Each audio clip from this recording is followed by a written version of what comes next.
Harper Delaney stabbed her fork into the untouched salmon on her plate, trying to look like she belonged in the grand chandelier-lit restaurant of the Halston Regency, even though she knew every eye could probably tell she didn't. She was alone. Again. The maitre d' had hesitated, before seating her, probably unsure if a woman in a 10-year-old blazer and scuffed heels belonged in the kind of place where the cheapest glass of wine cost more than her groceries for the week. But Harper had smiled, lifted her chin, and said, "I have a reservation under Delaney." She didn't add that it had been made for two, and the other person, her now ex-boss, had canceled last minute.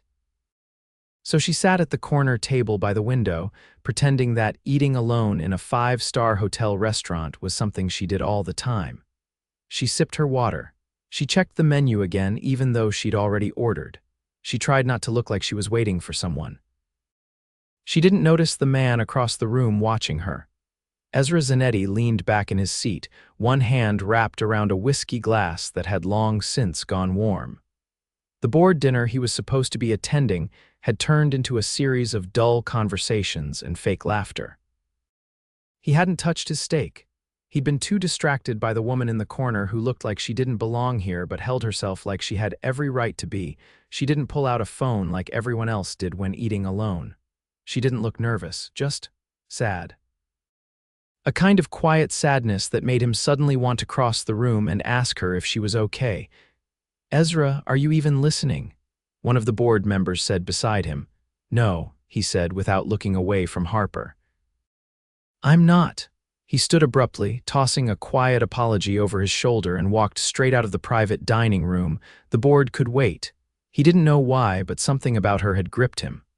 And Ezra Zanetti didn't ignore things that got his attention. He watched from the bar now, a few feet away.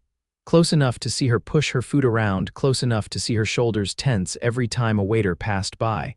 There was no ring on her finger. She didn't glance at her phone. She just sat in silence. The bartender came over.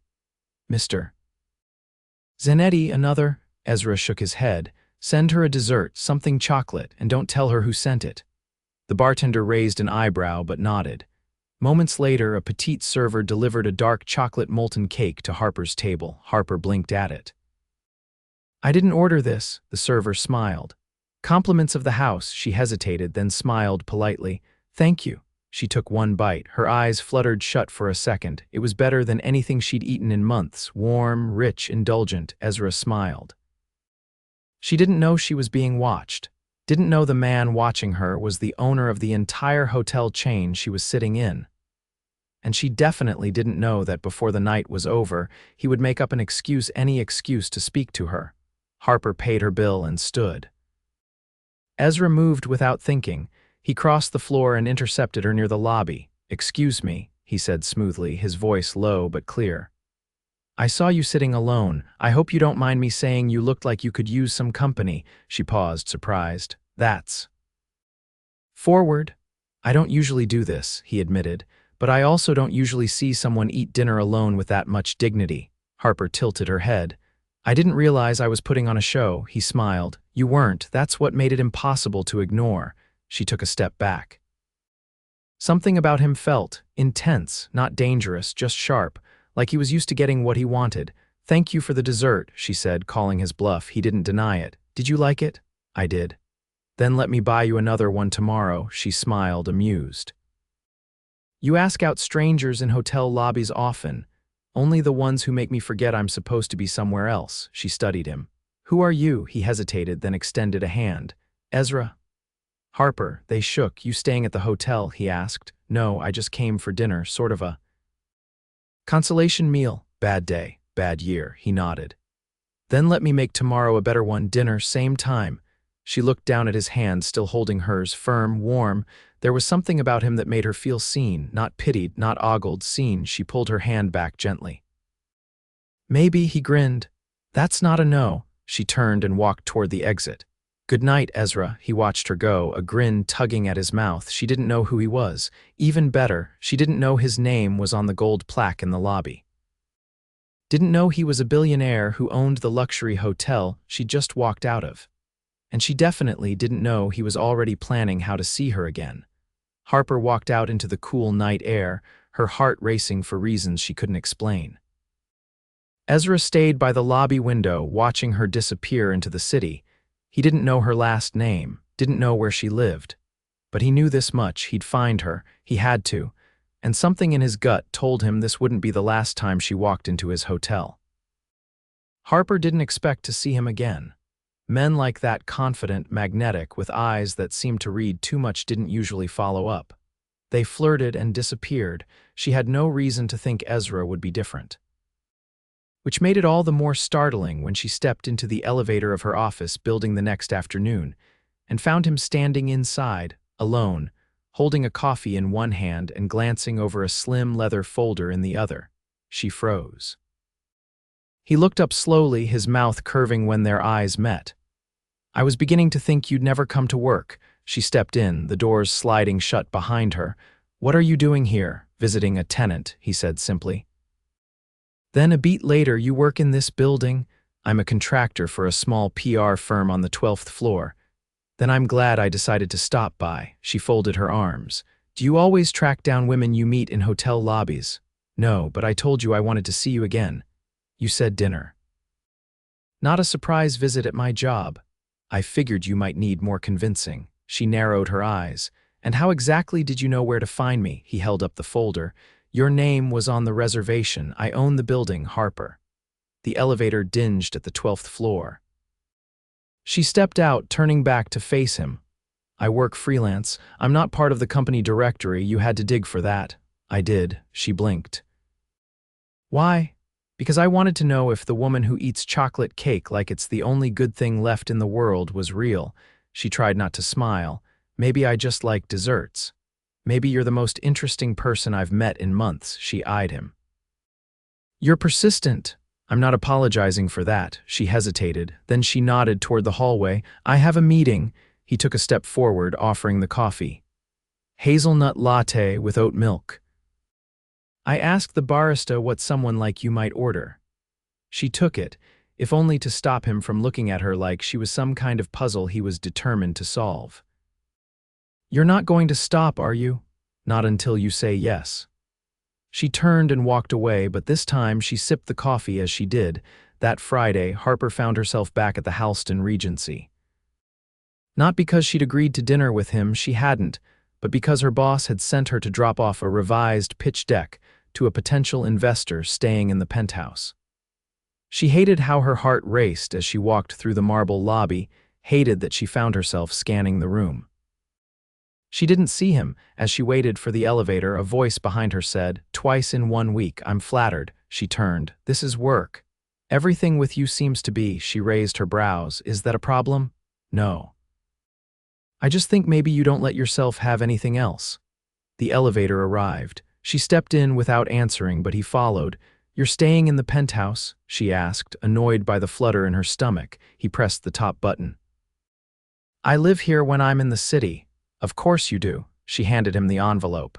"This is for Mr. Levine in Suite 31. I know, he's in meetings. Leave it with me." She hesitated before letting go. "You're persistent and convenient. I prefer resourceful." They reached the top floor. The elevator opened into a private foyer. He stepped out, but she didn't follow. "You want to see it?" he asked. "The penthouse." He nodded. "You might as well know where the dessert came from." She considered it. Her boss hadn't given her a return time, and curiosity had always been her worst habit. She followed him in. The suite was more like a 2-story glass palace. Floor-to-ceiling windows framed the skyline. Wide marble floors gleamed under soft lighting. A grand piano sat silent in the corner. The scent of rich leather and something faintly spicy lingered in the air. She turned slowly. "This is excessive, unbelievable." He walked past her toward the open kitchen and retrieved something from the counter. "Since you're here," he said, setting a small box on the island. "I had this sent up." She opened it. Another chocolate cake. "Smaller but identical to the one from earlier in the week. You have a theme."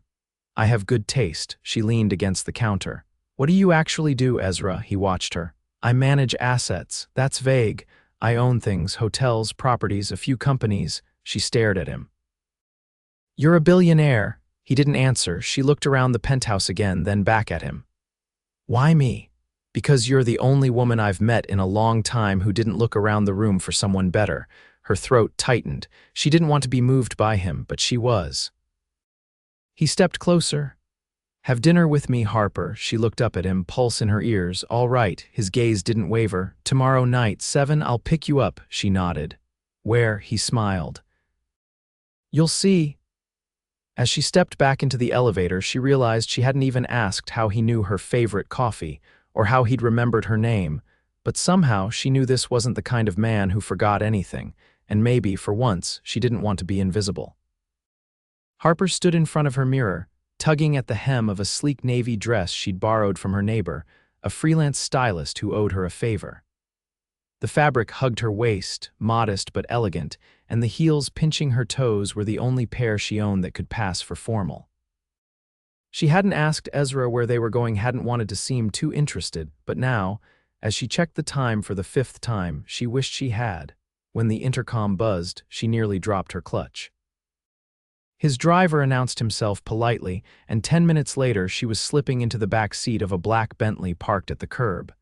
The interior smelled faintly of citrus and leather, and Ezra was waiting inside. You look.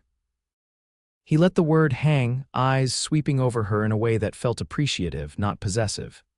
Exactly like I hoped you would, she settled beside him, brushing a strand of hair behind her ear.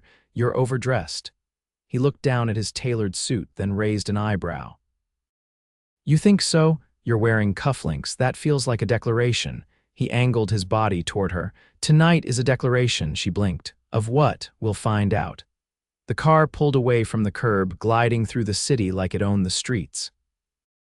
Harper watched the skyline shift outside the tinted windows, but Ezra's gaze remained on her. He didn't speak again until they turned down a quiet, tree-lined street and rolled through the gates of what looked like a private estate. She frowned. This isn't a restaurant. No, he said as the car stopped before a grand stone facade. It's my chef's house. Your chef has a house like this. My chef is 52, terrifying, and refuses to work anywhere but her own kitchen. Her name is Claudine. She's agreed to feed us. That's rare. Harper stepped out, her heels clicking against the slate driveway. This is insane. Only if you're used to ordinary, Ezra said, offering his arm. Inside, the house was warm and golden, filled with the scent of rosemary and garlic. A woman with silver hair and sharp eyes appeared in the entryway, wiping her hands on a linen apron. You must be Harper, Claudine said, assessing her with a glance. He's never brought anyone here, not even his lawyer. Ezra gave her a look. She's not my lawyer. Claudine waved them toward a dining room where a long table had been set for 2. Crystal glasses, flickering candles, and a view of the garden through open French doors made the space feel more dream than dining room. As they sat, Harper leaned in slightly. You usually take women to private estates for dinner. I don't usually take women to dinner. She tilted her head. You don't date. I don't date for show. And I don't chase what I don't want. Claudine returned with the first course, a delicate soup infused with herbs Harper couldn't name, and vanished again with the efficiency of someone who didn't tolerate small talk. Harper took a sip. This is incredible. Ezra watched her. I wanted tonight to be quiet, not flashy, she set her spoon down. Because you know I wouldn't be impressed with flashy, no, he said. Because I wanted to hear you talk, she leaned back. You really don't know how unnerving that is, do you? He shook his head. What's unnerving is that you don't realize how compelling you are when you think no one's watching. She stared at him, unsure how to respond to something so boldly said and yet painfully sincere. Ezra leaned forward. Do you always eat alone? She hesitated. Not always. But often? Why? Because I got tired of waiting for people to show up. His jaw shifted slightly. Someone let you down more than once. He didn't press. Instead, he reached across the table and refilled her wine glass. You deserve better. After the main course seared duck and some kind of risotto that melted on her tongue, Claudine brought out a small plate of candied orange peel and dark chocolate squares.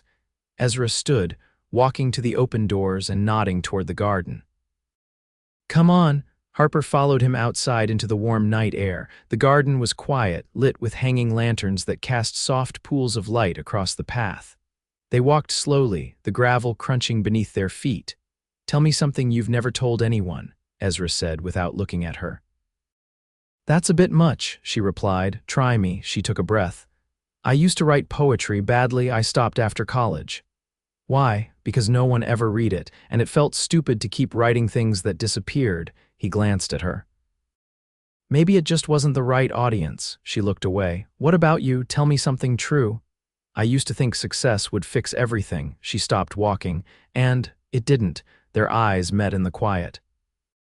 Lantern light flickered across his face, and for a moment the air between them felt charged. He stepped closer. "You make all of this feel real, not like a performance, not like something I built just to prove I could." She didn't move.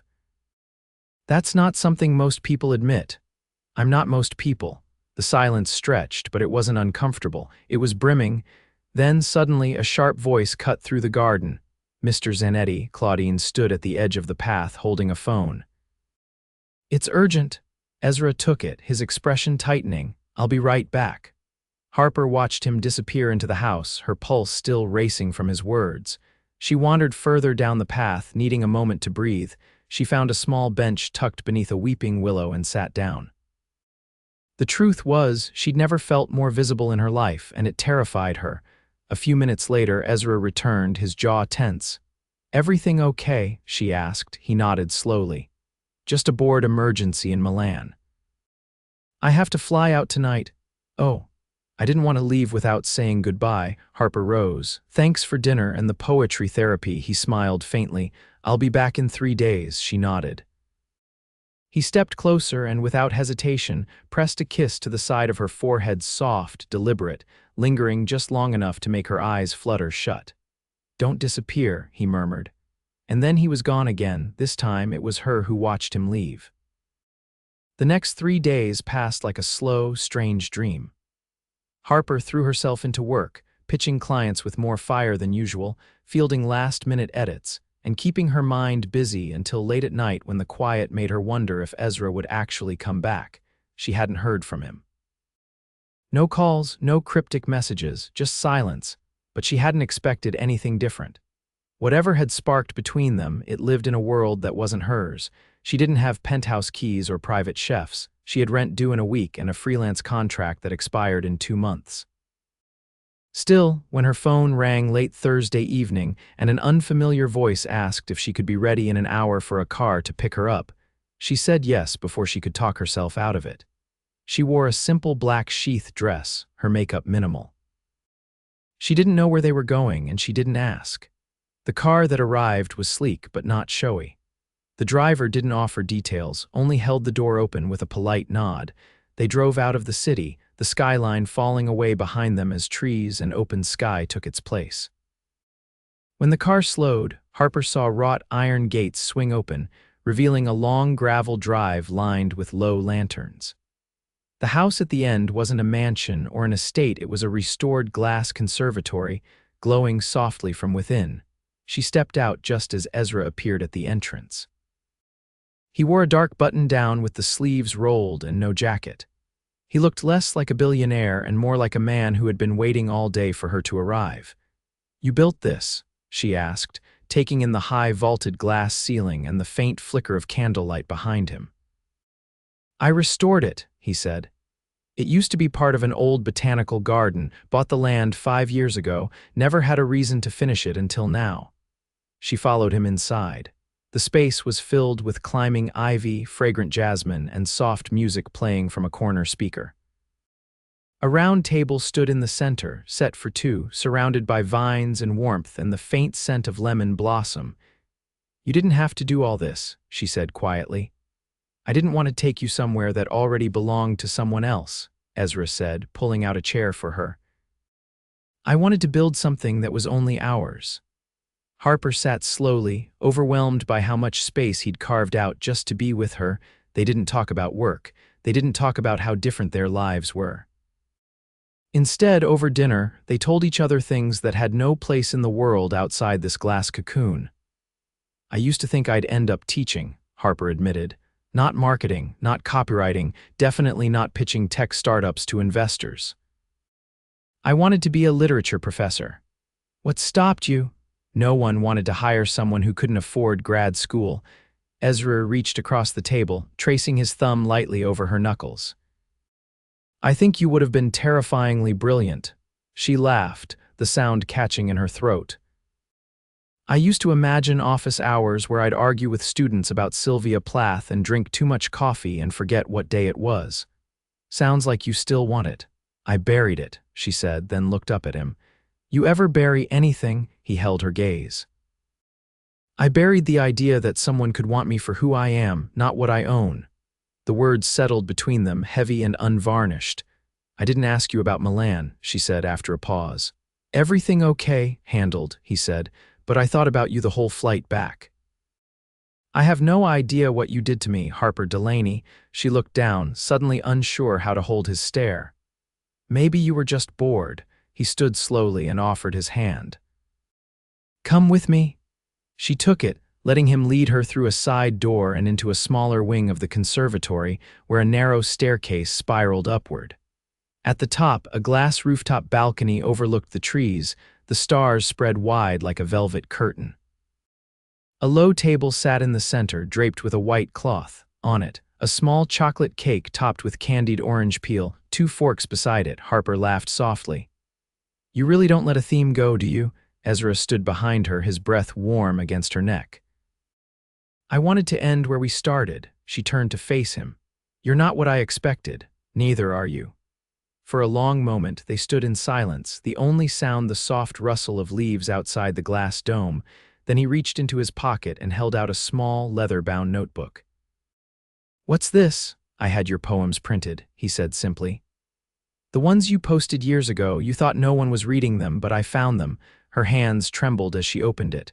Her old words stared back at her raw, imperfect, honest. She hadn't thought about that blog in years.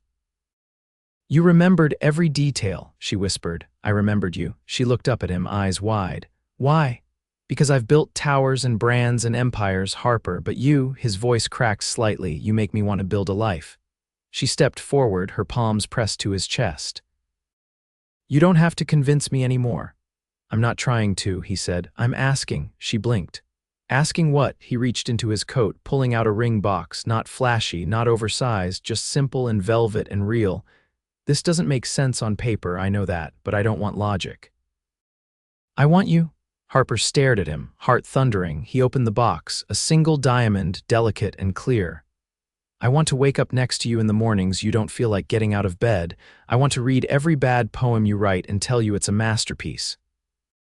I want to make you feel like you never have to eat alone again. Tears slipped down her cheeks before she could stop them. Are you seriously proposing to me on a rooftop filled with chocolate cake and my old blog posts? Yes, he said, because I love you. And I don't want to waste another second pretending I don't. She laughed through her tears, voice shaking. Then yes. Ezra pulled her into him, his lips finding hers in a kiss that was less cinematic and more real, full of salt and sweetness and everything they'd both stopped believing in. Below them, the lights of the conservatory glowed soft and golden, and for the first time in her life, Harper Delaney wasn't waiting for someone to show up. She had been seen, chosen, loved, and this time she wasn't walking away. The morning sun filtered through the gauzy curtains, casting a soft glow across Harper's bare shoulder as she lay curled in Ezra's arms, her head tucked beneath his chin. The rooftop conservatory had long since cooled from the night's warmth, but the heat between them had never faded. She stirred slightly, not from discomfort, but from the unfamiliar sensation of peace, real, unshaken peace, the kind she hadn't felt in years. Ezra shifted beside her, his fingers trailing lazily down her arm. You're awake. Barely, she murmured. Are we still inside your fairy tale greenhouse? Technically, you're inside your own poetry book. I just built the cover. She smiled without opening her eyes. I still can't believe you found that blog. It was buried so deep I'd forgotten it existed. He pressed a kiss to her temple. I never forget the important things. They lay like that for a while, not speaking, just breathing in sync. Eventually, Harper sat up, pulling his shirt around her shoulders. You know, I never asked what your board thinks about your sudden engagement. Ezra stretched, folding his hands behind his head. They think I've lost my mind, she looked over her shoulder. And have you? I've never thought more clearly in my life. Harper stood, walking barefoot to the edge of the rooftop where the glass wall curved outward over the trees. The world below looked distant, almost painted. So what happens now? You go back to Milan, I go back to pitching startup companies, and we just pretend we're the sort of couple who makes sense. No, he said, sitting up. We stop pretending we don't. She turned to face him. You're serious? I've already made the calls. I'm stepping back from the board, not walking away entirely, but enough to breathe again.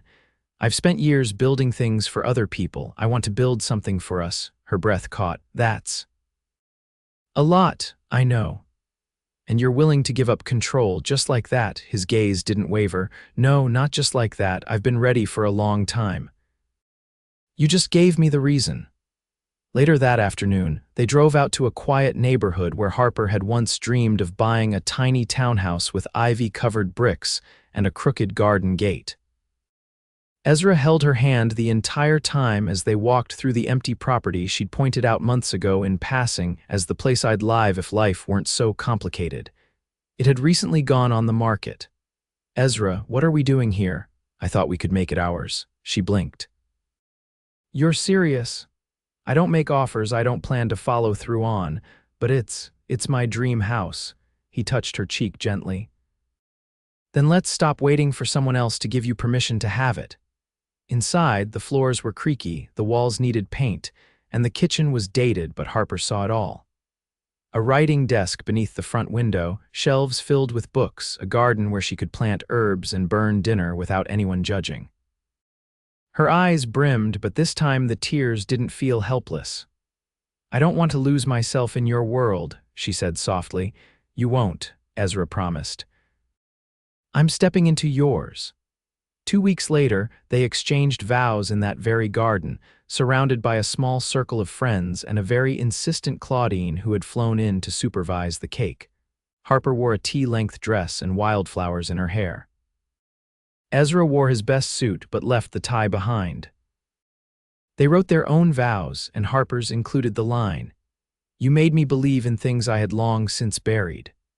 After the ceremony, they danced under string lights Harper had hung herself, barefoot on the grass, while Ezra twirled her like they had the entire world to themselves. And maybe they did. As summer faded into autumn, Harper began teaching poetry workshops at a local community center. Ezra joined her sometimes, listening quietly from the back row, always the last to leave, always the first to applaud. He started a foundation in her name quietly, without fanfare, dedicated to funding creative programs in underfunded schools. They traveled, but not for business.